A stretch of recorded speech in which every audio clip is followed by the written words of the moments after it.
My name's Seth Heller. I'm 25. I've been a martial artist for 20 years. I've been coaching kids for over a decade, and I recently moved to Central Florida to chase my dream of opening up my own martial arts school. In this video, I'll be sharing my journey and how it's shaped the path of my life from when I was a toddler till now, where I'm attempting to build my own martial arts program and worldwide brand. When I was 2, my brother joined a program called Karate Nastics at the local Little Gym. When I was old enough, I joined the program too, and we found out later that the instructor actually opened up his own martial arts school. So when my brother was 6, he was old enough to join, so that's what he did. I was still just 4 at the time, so I wasn't old enough yet, but that didn't stop me from practicing with him so that I'd be ahead of the game when I did get there. In November of 2005, a couple months before I turned 6, it was finally my turn to join Budo Full Range Martial Arts and start my journey. I quickly moved up the ranks, practicing a ton with my brother and my dad, and when I get passionate about something, even now, I tend to get a little bit obsessive over it. So my goal was just to get stronger and be the best. Fast forward now to when I was 8, and I almost quit entirely. I was getting a little bored in class and felt like I was just kind of wasting my time, so I had a meeting with one of the sensei. We determined that I was getting bored because I wasn't challenged enough. We decided that it was time for me to move up into the 9 to 12-year-old class and start training with the older, bigger, more experienced kids. I agreed to keep training because my goal was still to one day get to my black belt. The kids in the new class, they were big and they were strong, and I was scared. But I decided that the only way I was gonna survive was just to go right after them, not hold anything back, and just go for it. And you know what happened? I started to succeed. I did well in sparring and kickboxing. I started tapping people out when we were grappling, and overall, my skills just kept improving. Eventually, I earned my way into the All Ranks test, the last step before being invited into the Budo Black Belt Challenge. When I was 11, I took that All Ranks test. It was about 3 to 4 hours of testing across 2 different testing groups, and I had to make sure that my skills were up to the standard and I would perform with proficiency and intensity in front of everyone. I needed to make sure that I was on point, or else I wouldn't pass and get my invite into the Black Belt Challenge. Thankfully, I crushed it and earned my way in. There were 2 other kids who passed the test with me and were eligible for the Black Belt Challenge. There were only 3 of us, so we would have to wait until other people caught up because 3 just wasn't enough to put in all that work for the challenge. What happened? The other 2 quit, and I was left by myself waiting. I could have quit too, but that wasn't going to get me to my goal of getting my black belt. And about a year later, a couple more black belt candidates came to the front, and it was time for us to finally get started and enter the Budo Black Belt Challenge. We've now arrived at the Black Belt Challenge, or so I thought. At Budo, there's this program called the Personal Achievement Journals. You're supposed to complete them all by the time you get up to that Black Belt Challenge. Well, mine just so happened to not have been done. I think I had like 6 that I had to complete still. Mind you, they're supposed to take like up to 3 months to complete each one of them, and I had like 2 or 3 months to get a bunch done. I was hustling, I got it all done, but there was still one more thing I had to do. I had to write a letter to the rest of the black belt candidates and make sure that it was okay with them that I still participated, even though I didn't have my journals done in time like they did. I'm grateful that they said yes, and we were all able to start the Black Belt Challenge together. The Black Belt Challenge. I had just turned 13, and I was excited to finally have my moment.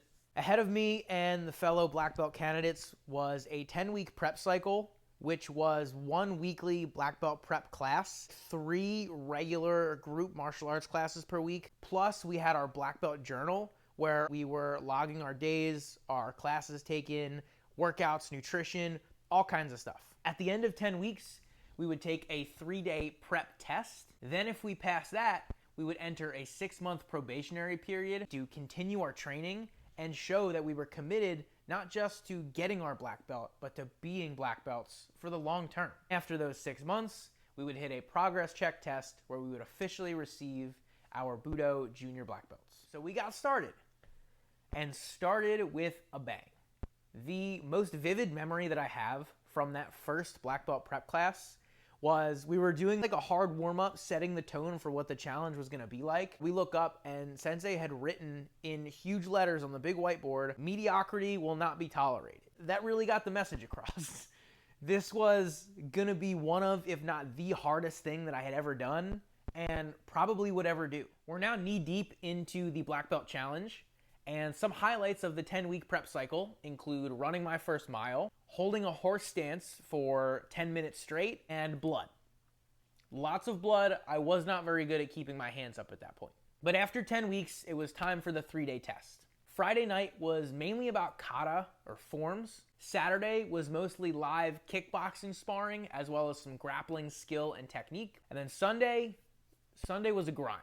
The first half was really just all working out and mental and physical challenges. Those included runs holding a sledgehammer slam races, hill sprints, and just a bunch of other tough challenges that were testing us mentally as well as physically and how we work together as a team. The back half of that day was wild.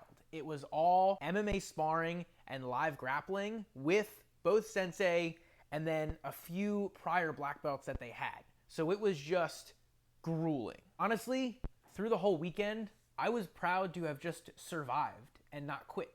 But now, we got to wait 2 weeks for the results. When I got that email finally, I eagerly opened it and I failed. I couldn't believe it because I thought, oh, I'm gonna have to do that all again? And after that, I nearly quit altogether. Again. But after another meeting, I realized that I wasn't going to achieve my goal of black belt by quitting. So it was time to get back to work. 2 more years of hard training, 5 classes a week, plus adding in weight training outside of my regular classes. Finally, another group of black belt candidates had risen to the front, and it was time to join them for another black belt challenge. I was 15 at the time, training with mostly adults at that point, and now I needed to make sure that I was going in ready to conquer the challenge and leave no doubt that I was ready for my black belt. After another prep cycle and another 3-day test, I finally did it. I finally achieved my goal of earning my Budo black belt. Nearly 4 years as a black belt candidate waiting for this moment. But little did I know that that would just be the start of my martial arts journey. Now, rewind a little bit. When I was 14, I started coaching at Budo, just helping out with some classes and doing some cleaning of the school on the side. It wasn't until I was 17 that I started leading classes. I was still training hard, actually doing a jiu-jitsu tournament and an MMA fight when I was 18, but my focus quickly shifted from just training to coaching and passing along the knowledge and lessons that I had learned to the next generation. Our team grew, and soon enough there were 4 of us running a school with over 200 students. In 2018, the 4 of us went to the Martial Arts Business Summit. This event is really where I understood that running a martial arts school wasn't just about teaching classes. There was a lot more to it. It made me realize that my goal of sharing this knowledge and these lessons that I had learned, sharing that with the world, could actually become a reality. There were some major players in the martial arts space and in the business space speaking at this event. So by the time it was over, as a team, we were fired up, and over the next 2 years, the school exploded. Until COVID. The COVID-19 pandemic sent shockwaves across the world and changed life how we knew it. During the initial lockdown in New Jersey, we acted fast, transitioning to online virtual classes over Zoom. We even created a whole online university for our students. We ran daily challenges and contests, and we did one-on-one individual accountability calls with each and every student weekly. It was a lot, but it was necessary. And eventually, we started doing some social distanced outdoor classes, which were soon followed by indoor classes again. But even through all of that, we still lost half of our student body. We went from 215 students at our peak down to 111. And I still remember that number to this day because of how devastating it was. Oh, and to top it all off, our team leader decided to step away from the school and take a different path with his life. We were down to half of our team and half of the school, and it was time to rebuild.